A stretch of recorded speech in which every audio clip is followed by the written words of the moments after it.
Seperti yang diketahui, laga Indonesia U17 versus India U17 baru saja selesai. Laga yang dimainkan di Stadion Kapten Iwayadipta Gianyar Bali ini berlangsung cukup sengit. Pelatih timnas Indonesia Nova Arianto cukup banyak melakukan rotasi di laga kedua ini. Hasilnya pun nampaknya Indonesia sedikit kesulitan meladeni permainan India. Namun terlepas dari hasil laga tersebut, pelatih tim nasional India U17 Ishfaq Ahmed melontarkan pengakuan mengejutkan soal Indonesia. Ahmed menyebut skuad Garuda Muda adalah tim yang sangat luar biasa. Ahmed sangat mengakui ketangguhan tim Polesan Nova Arianto tersebut. Dia mengklaim timnas Indonesia U17 merupakan tim yang kuat karena berhasil melibas Vietnam di Piala AFF beberapa waktu yang lalu. Indonesia adalah tim yang kuat dan terorganisir, kemampuan teknis dan taktis mereka bagus. Mereka baru saja meraih kemenangan besar melawan Vietnam, dan beberapa hari yang lalu Vietnam mengalahkan Jepang. Jadi ini adalah level yang dihadapi tim kami, ujar Ishfaq Ahmed. Namun terlepas dari itu, Ahmed sangat antusias di laga uji coba melawan timnas Indonesia U17 ini. Menurutnya ini bisa menjadi pelajaran yang penting untuk India U17 dalam memposisikan diri di level Asia. Laga uji coba kali ini menjadi bagian persiapan kedua tim menatap kualifikasi Piala Asia 2025. Ya, timnas Indonesia U17 tergabung di grup G bersama Australia, Kuwait, dan Kepulauan Mariana Utara. Kualifikasi Piala Asia 2025 akan digelar pada 23 sampai 27 Oktober 2024. Indonesia akan melawan Kuwait pada pertandingan pertama.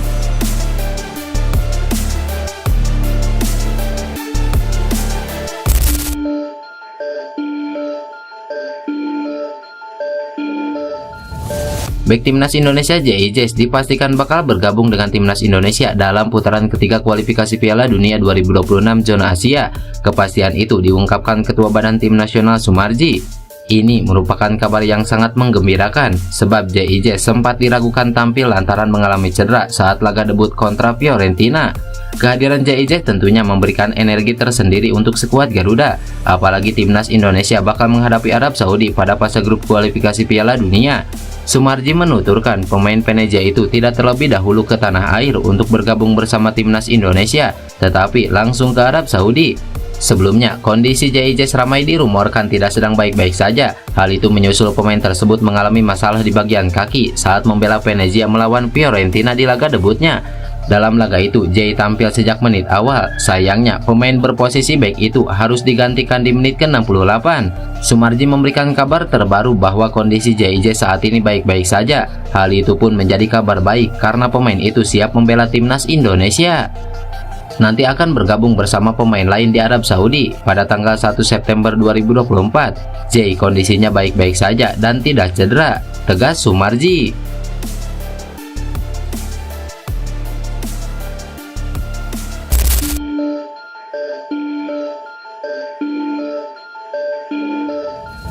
Mantan winger timnas Indonesia Sadir Ramdhani akhirnya kembali muncul dalam sesi latihan klubnya di Malaysia, yakni Sabah FC. Sadir Ramdhani sempat menghilang cukup lama karena mengalami cedera. Bahkan ia terakhir kali membela Sabah FC adalah pada 25 Mei 2024. Namun terkini dalam unggahan sesi latihan Sabah FC, tampak mantan pemain Persela Lamongan itu sudah kembali berlatih di atas lapangan hijau. Tanpa Sadir Ramdhani, performa Sabah FC tidak stabil. Dalam 5 laga terakhir, tim asuhan Ong Kim Sui menelan 3 kekalahan dan 2 kali menang. Hasil ini cukup berbeda jika Sadir Ramdhani tidak cedera.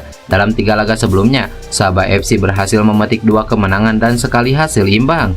Sayangnya, Sadir Ramdhani tidak masuk dalam daftar pemain yang dipanggil Sintayong untuk melawan Arab Saudi dan Australia pada laga ronde 3 kualifikasi Piala Dunia.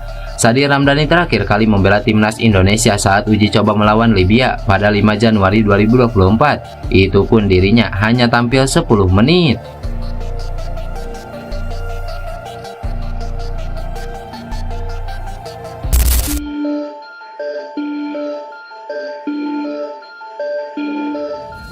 Kabar membanggakan datang dari pemain abroad timnas Indonesia Kelvin Verdonk. Ya, Kelvin Verdonk masuk dalam daftar tim terbaik Eredivisie alias Liga Belanda pada pekan ketiga.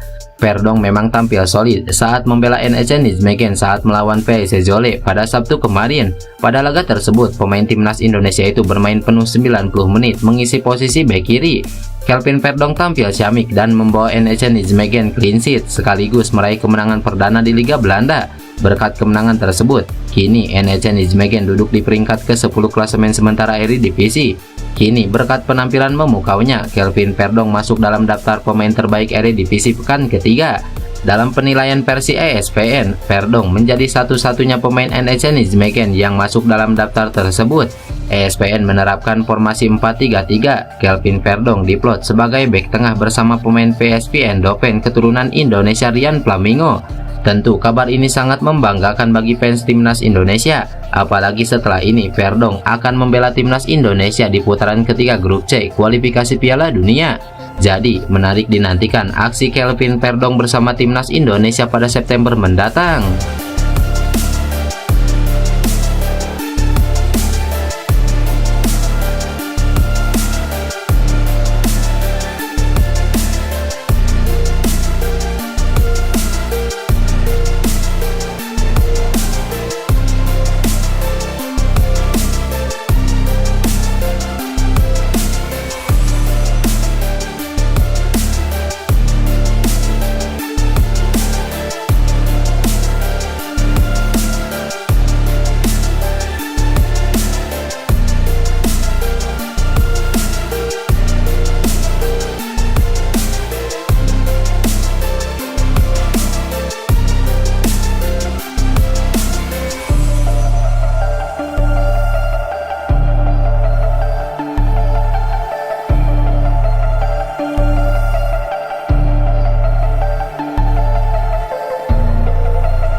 Kita sama-sama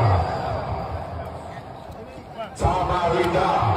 Inilah mana suaranya kawan, mana suaranya fans FC, mana suaranya kawan. Inilah dia FC sepertinya.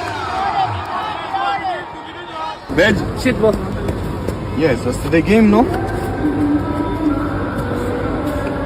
Oh, Na hora que ele tinha que. Ah, mas mesmo assim é melhor que a gente treine, eu acho. É, geralmente é verdade, isso aqui é verdade.